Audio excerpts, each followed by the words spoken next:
Hello, everybody.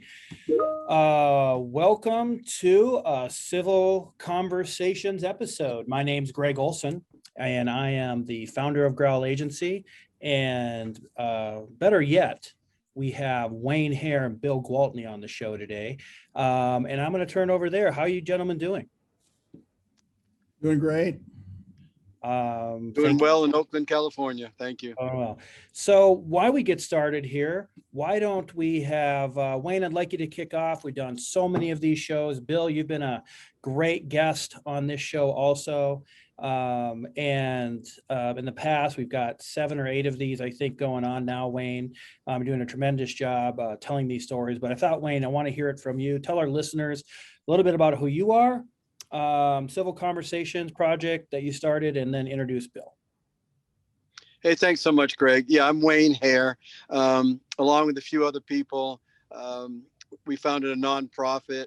The roots of the nonprofit started about 3.5 years ago as I began to write and publish stories about race in America, pertaining specifically to Black Americans, and really trying to change the narrative that America tells itself about race, trying to bring my goal and my mission and my desire is by getting more information out there, people understand that racism exists and the harm it does to America overall. And then when George Floyd was murdered, a number of people came to me and decided or wanted me to, kind of up the game a little bit. So we started this nonprofit, the Civil Conversations Project, and that really is the goal, to have civil conversations about race, trying to get people to understand what racism is and how it affects the country and how pervasive it is within this country. I've known Bill Gwaltney for quite a few years, and Bill's a pretty, I'm very interested in history. I find it just fascinating.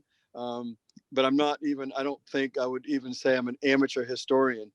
Bill Gwaltney, on the other hand, is actual bona fide historian.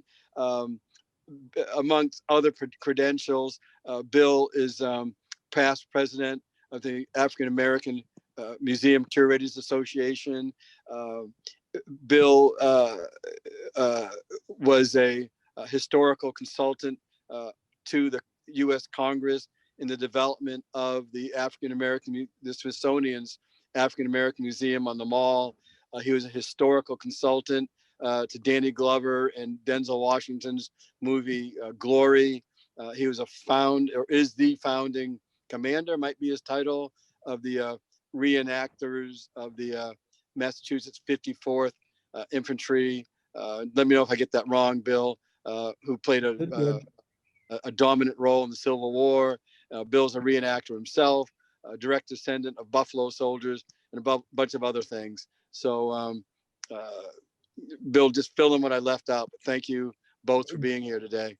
Yeah, no, that's great, Wayne. It's, what people should know is that this isn't about me. This is about all of us together, and it's about having, as you point out, a civil conversation. And what I guess I want to say is that one of the things that makes race so hard to talk about is that it's so hard to hear this regardless of who you are, because depending on whether you feel like you've been oppressed or maybe your ancestors were part of the oppression, it's very easy to either have shame or guilt. And neither of those leads to a real conversation. So what you guys are trying to do is super important. And in a big way, it's exactly what Carter G. Woodson tried to do when he established what was originally Negro History Week. So just the word Negro tells you how long ago this goes back. Yeah. But he established... What time frame are we looking at for that? We're talking the 1920s. Okay, 1920s, okay. So we're talking just post-World War I. And one of the things that Woodson said, he was a teacher and school administrator in the segregated Washington, D.C. school system. He said, we should emphasize not Negro history, but the Negro in history. What we need is not a history of selected races or nations, but the history of the world, void of national bias, race, hate, and religious prejudice. There should be no indulgence in undue eulogy of the Negro. The case of the Negro is well taken care of when it is shown how he has far influenced the development of civilization. So he was a thoughtful person back then. And I think what the questions that Wayne brings up in this particular concept is very important, because it's my opinion that we've allowed it to become dumbed down. We do that in a couple of ways. You know, we use 1 or 2 word themes. The Park Service taught me that a theme is a complete sentence expressing a complete thought.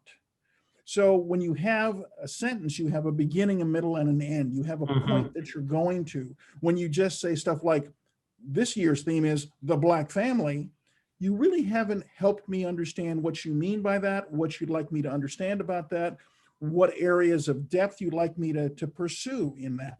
So one of my questions about the way Black History Month has been operated for many years is, why do we always have the same, what I call the same 12 tired Negroes? It's always, you know, George Washington Carver, Harriet Tubman, Frederick Douglass, great people and important people. But if you live in Wisconsin, how about we talk about Wisconsin? How about we talk about people who are important locally and regionally, and not talk about these 12 people like they're some sort of superheroes? They were just people like everybody else. So that's a concern. And of course, by doing that, we put the history in the far past and don't make it come into the present era. The other question that is certainly one that Wayne asks is, why does it always seem to have only an Eastern focus geographically? Why is there not more interest in and enthusiasm for Black history in the West? There's tons of African-American history, from trappers and traders to attempted settlers, to law enforcement officers, to Buffalo soldiers, to ranchers and cowboys. There's just layers of information, but it's always about something that happened in the East. You know, so we're here to talk about, you know, Black History Month, Wayne, right? I mean, that's my job out of any of this is to try to keep our speakers on track, because we do have a lot of things that we've talked about, from white privilege. I've learned a lot. We also are here to talk about. So Wayne, you and I have had discussions about Black History Month. As I've been looking at this from different lenses through business, I've been seeing, like, where we know what LinkedIn is, right? I mean, so LinkedIn has the Marcus Garvey flag, right? It's the Pan-African flag that we were talking about. You know, so now they're displaying that and they're putting content in. I have never seen that before, or I hadn't noticed it, maybe, Wayne, but I think we're starting to see some more education about that. But I think we're beyond, there's not the same 12 tired Negroes that you talk about, Bill. So we are starting to see, how can people connect to these stories? It's hard for younger people, and even my age now, is this connect to old history. I mean, you're trying to go back to the 1920s, and I'm like, okay, who are these people? How does this relevant today? And it is very relevant. So Wayne, I want to give you a chance. You're the orator of this show, of like very thoughtful. And I think, you know, you have had some discussions of why you don't think it works very well. But I think this year, or the past 12 months, we're seeing a lot more effort about Black history. But I just want to know what your thoughts are on this, and then let's have a discussion. Hey, thank you very much. Yeah, you know, in the years that I've kind of inserted myself into the issue of race, I've learned a few things. The primary thing that I've learned, or maybe the primary 2 things I've learned, is that races in this country is just unbelievably complex. It's about 1,000 layers. And I've learned that it's very, very difficult to talk about. So I've got a couple of issues that surround Black History Month, Greg. Looks like, are we still on? You're on. Okay, you went away there for a moment. My screen just decided. Okay. All right. We're back. You know, this year I am seeing some very, sort of exciting Black Americans being presented to the public. I think that's great, and I really do. I mean, I'm not being sarcastic about that. I like the diversity of interesting people and heroes that we're seeing out there. I do, though, when I think about race relationships in this country, and I think about how Black Africans, and then eventually Black Americans have been advocating for full citizenship and equal treatment and so on and so forth for, at this point, for 402 years. The Civil War that was fought to end slavery ended in 1960. Here we go. 1868, Bill. 1865. Okay. And and here we still are. We Board versus Brown.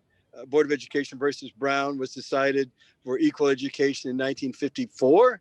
The Civil Rights 1963, excuse me. The Voting Rights Act, 1964. I'm sorry, the Civil Rights Act, 1964. Voting Rights Act, 1965. The Equal Rights Amendments, 13th and 14th and 15th Amendments to the Constitution, 1868. Bill.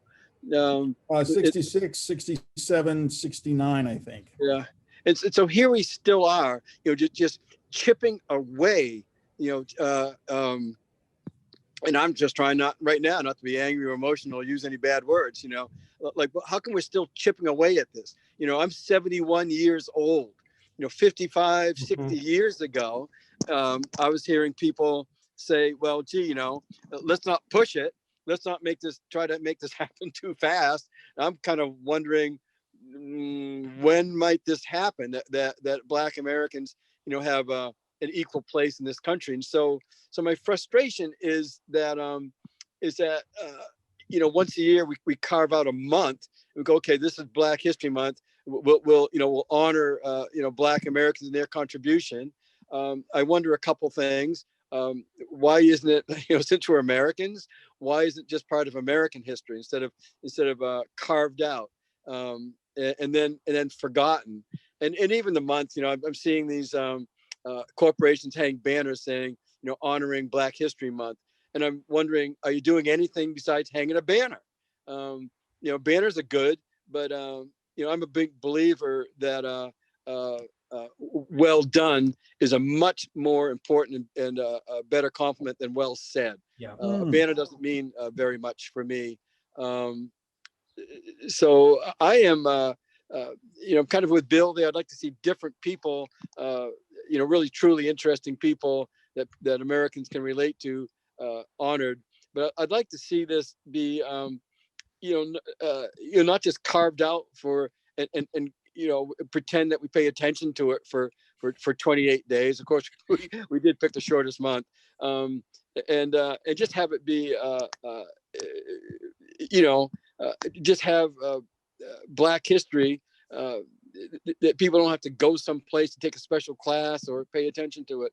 And as long as I'm blabbing on, maybe I just haven't noticed this in other years, but this year I noticed a really lot of pushback from white Americans to even the concept of Black history. In Orem, Utah, which is a beautiful, really a beautiful city at the foot of the mountains north of Salt Lake City, a number of white parents petitioned to excuse their children from any Black history scholastics this month. They didn't even want the kids participating. I don't even know what that was about. I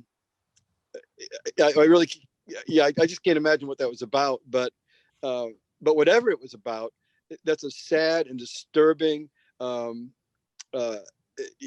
commentary of where at least some white Americans are on their fellow Black Americans. Yeah, and I want to cut in there. The thing that you and I have been sharing articles back and forth, and I don't know, Bill, have seen any of this, but I think even in the western slope of Colorado, there's been some, trying to teach like Black history like this month. And I think there's things you read like it's teaching hate, or you're teaching hateful moments. And we don't want to we don't want our kids to learn those things. And I don't know why that is. And Bill, I don't know if you have any idea, but I think that's the thing that's really hard for me to take when I read these. It is very hard to take. And I think it was, can't think of her name right now, but an African-American politician from the 1960s and 70s. And one of the things that she said all those years ago is that the problem with racism is that it's so American. When you combat racism, people thinking you're denigrating America. It shouldn't be that way. America and racism ought to be two very different things. Wayne's point about Orem, Utah is sadly a very good one, because what would even let people think that they could vote their way out of and opt out of a part of American history? My friend, now deceased Jim Horton, a wonderful historian, used to say, African-American history is American history made in America by Americans.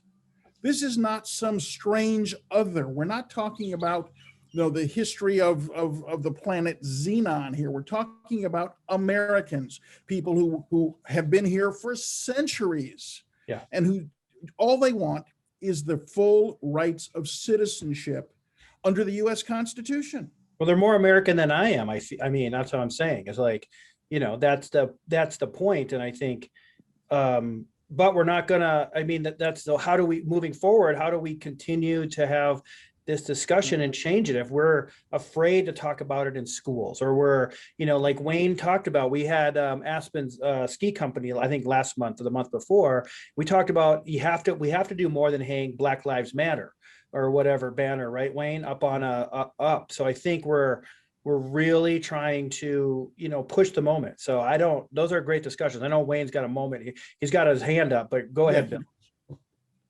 Well, I was going to say very quickly that part of this is of expanding the shortest month in the year. One way to do that is, do whatever you're going to do, hopefully doing something meaningful and significant during February, but there are plenty of ways to increase one's knowledge base. This is a book that I'm actually teaching from right now. It's called The Broken Heart of America. It looks at race as political policy. It actually centers on the middle of the country, St. Louis, Missouri, but it's a very powerful book, and it's something I think I can easily recommend. Another one, Stamped from the Beginning by Ibram Zendi. It's an incredible history of race and racial thought in America, and it actually lets you understand that this was embedded in early American religious thought, not just political thought. So if you want to know why racism goes so deep, part of the answer is in this book. And then one more, and I'll get Wayne to talk more. If you want to learn about the Black family, this is a great book by Herbert Gutman, The Black Family in Slavery and Freedom. So there's tons of excellent books.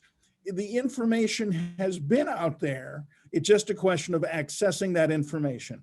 Wayne, I'll shut up. Well, a few things, Bill. I have to admit that I've never heard of the planet Xeon or Zimbabwe or whatever the heck you said it was. I've never heard of that, and I'm very happy to be able to supply the name that you, the historian, couldn't come up with. Shirley Chisholm was our first Black congressman, and she ran for president, and was just a remarkable woman. But Bill, moving on, those are great books. But people who seek out those books, they're already kind of part of the choir. They're already open to Black Americans being Americans, right? I'm really talking about, the Orem folks and the thousands and hundreds of thousands of people just like them. I mean, we've all heard, at least Bill, you and I have heard, is like Black History Month. Well, when's White History Month?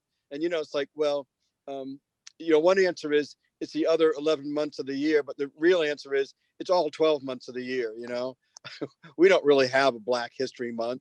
We just have 12 months of white history and a little stuck into the middle of the calendar. And I'll give you a dramatic example of that I talk about pretty often. But when my son was a little kid, and I took him to Washington D.C. To see the sites, and one of the things that we did was get a tour of the Capitol building by my senator's aide. It was a really good tour, super interesting. I recommend it to anybody. It ends in the rotunda, and on the ceiling of the rotunda is a mural. The mural is 4,000 square feet. Dude, that's a big mural, you know. I've owned a lot of houses. I've never even come close to a 4,000-foot house.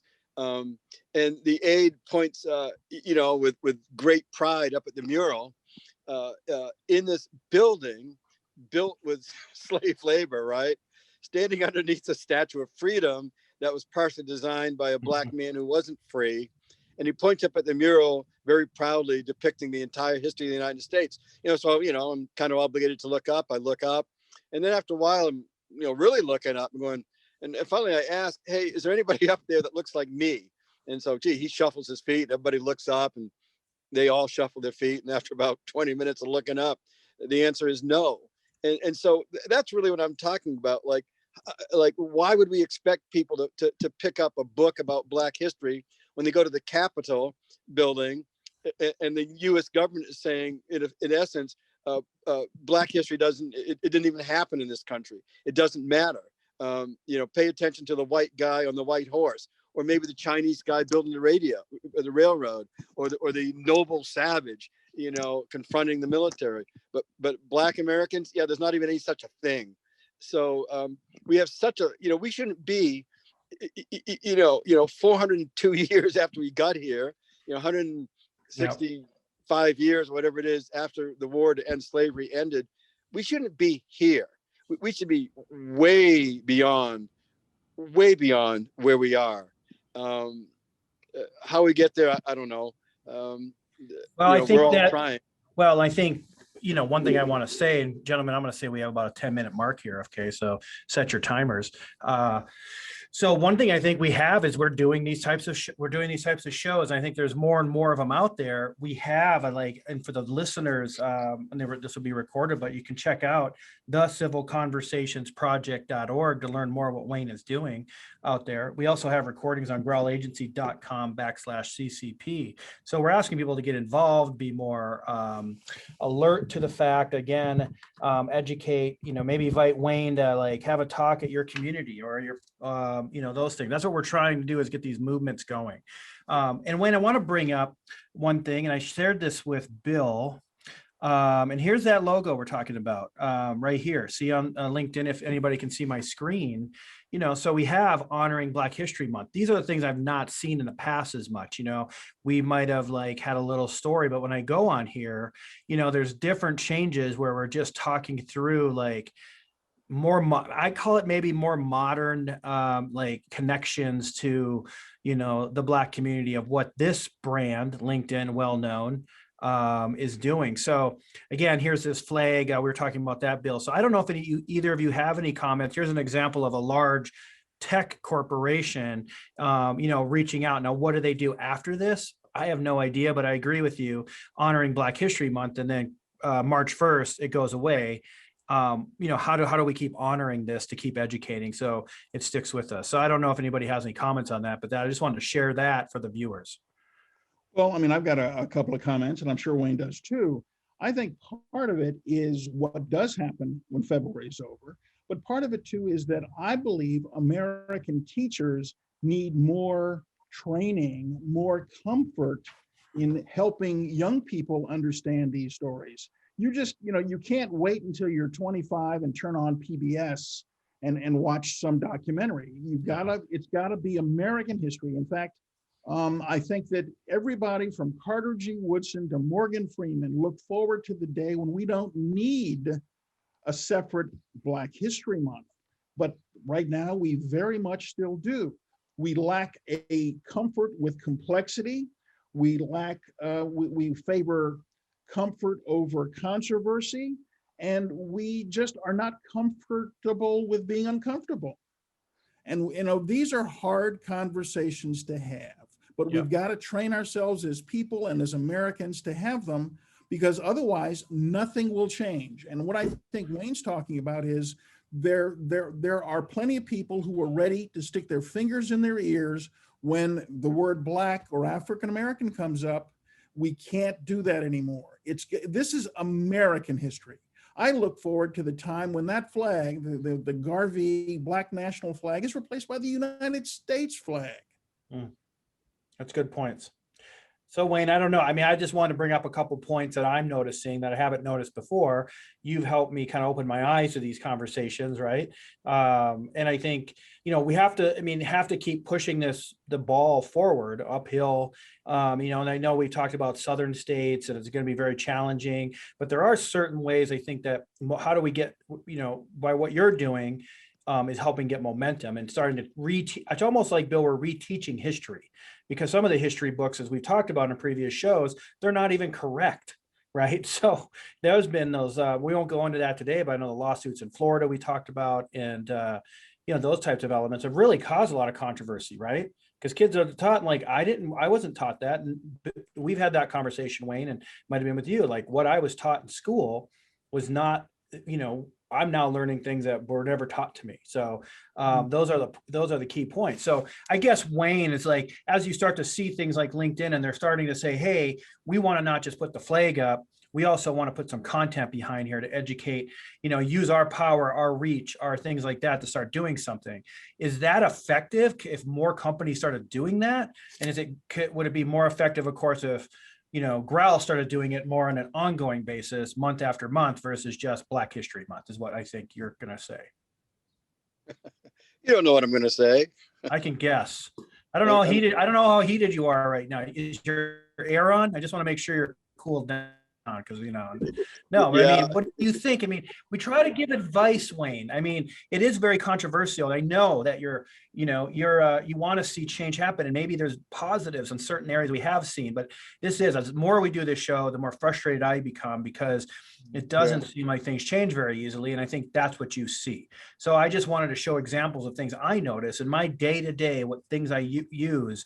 And, you know, I know it's not enough, but I don't know, like, if you were to have an ask to corporate America or to individuals out there, you know, that's where I think it has to happen. Corporations have a lot of power. I certainly agree with that. And I don't know what specific advice I'd have for them, other than what I said, you know, before. You know, well said, yeah, that's great, but well done. That's what I'm wanting to see. You know, so, you know, I think there's plenty of things they can do. I think it's up to them to figure it out. But only advice I'd give is, you know, do not stop at.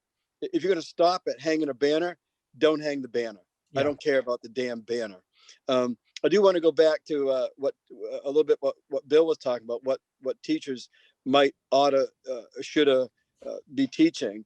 You know, survey after survey has shown that the vast majority of teachers think that the Civil War was not about slavery. So it's a little bit hard for them to teach that it was about slavery. And I bring up the Civil War because that's really, you know, slavery, you know, until we kind of deal with that, until we understand that, and until we understand the South's position, I don't think we can really, you know, move the needle as much as we need to on race relations and harmony in this country. And so I will go to the state of Texas, which they specifically do not teach that slavery had anything at all to do with the Civil War. They refer to slaves in some, not all over Texas, but in some instances in Texas, they refer to slaves as immigrant labor, and they play down the civil rights era. So we just need to get, I guess I'm saying that so that white America maybe gets somewhat of a clue what the country is up against when it comes to making us whole and closing this divide. There's an awful lot of pushback. You know, again, people that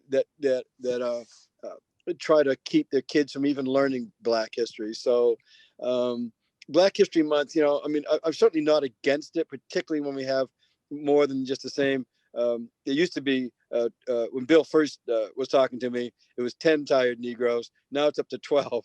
So I guess 2 of them aren't as tired as the other 10. But I'm glad to see us get beyond that. But we need to get way beyond that and have more than just a month. So we're probably coming close to our time. We are. I want to wind up here. I will share a screen of the Civil Conversations Project and where people can find information and look at the past content we've talked about, because a lot of things we're talking about today, you can learn more about Civil War monuments and things like that that have been big into the discussions of what's happening out there. So continue learning is what I ask people to do. And again, corporations, Wayne is there. I mean, we have a lot of interest of getting you out in front of people to speak and to teach and go from there. Hey, Bill, final closing comments. What would you like our listeners to take away? I mean, a couple things. Go ahead. 2 points. 2 points. One is, I think that the Civil War is and will remain important, but so is the concept of Reconstruction. So Reconstruction is taught little or not at all in schools. The other thing I would say is that we have a growing challenge, not a receding challenge, because we're trying to talk about African-American history as American history in an era where people give some people give serious thought to forest fires started by lasers from outer space. What? Yeah. So it's not getting easier, it's getting harder.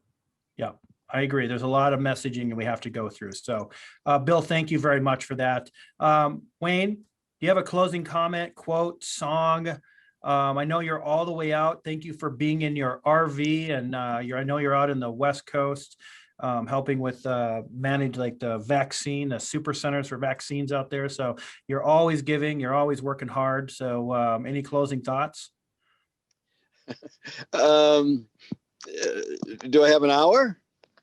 No, you have 1 minute, Wayne. Come on. All right.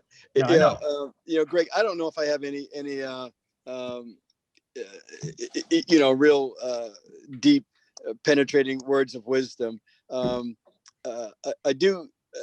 One of the things that I hope for and that I try to get across, maybe 2 things, is for people to understand how deeply racism or race is embedded in this country, and I only want them to know that, so they know what a challenge it is to kind of peel those layers back and just get rid of it. But the main thing that I think that I really want, since most of America is white, what I really want most of America to understand is just how devastating to this country, this racial conflict has always been. This huge divide that we see, its basis is in race. The insurrection in the Capitol, unbelievable. None of us here ever thought we'd see anything like that. And the root cause of that disunion and disruption and unhappiness, the root cause of that is race. It wasn't an accident. It wasn't, the people who were carrying Confederate flags, they didn't look up at their flag staff and go, well, holy shit, there's a Confederate flag up there. That was intentional. It's a deep, deep problem, and solving it, if you're white and you're listening to this, solving that problem will be good for you. It'll be good for your kids. It'll be good for your grandkids. So get on board. Good for your soul. That's it. Yeah. And I know, Bill, you just had a text that said race is a powerful illusion. It is. I mean, scientifically, race is a fantasy, but in fact, it's been used to divide people and to ruin lives for centuries. Well, gentlemen, it's been a pleasure as always. I'm going to share a screen here. Go to the civilconversationsproject.org. If nothing less, you can see a very handsome picture of Wayne Hare there. Learn a little bit more about this program, past episodes. Here at GROWL Agency, we're proud to support this. Again, back to our latest videos. I think this is our 8th now. So we have things on the Confederate monuments, planting the seed of racism. We have a lot of great content, relational policing. Now, we've had a lot of great conversations with great guests, Wayne, and we'll continue to do it. So, gentlemen, thank you so much for your time. all you're doing to support people, support this effort. And I look forward to having you on a future show. Thanks, Greg. And you know, people, don't be bashful pressing that donate button when they go to the Civil Conversations Project. That's right. We should make sure we mention that in the very beginning of the show too. Get out your credit cards when you start listening. So we'll work on that in the future. So it really helps everything you're doing, Wayne. So thank you everybody for listening to another Civil Conversations show. I'm Greg Olson, and we've had Bill Gwaltney and Wayne Hare. Thank you. Thank you, guys.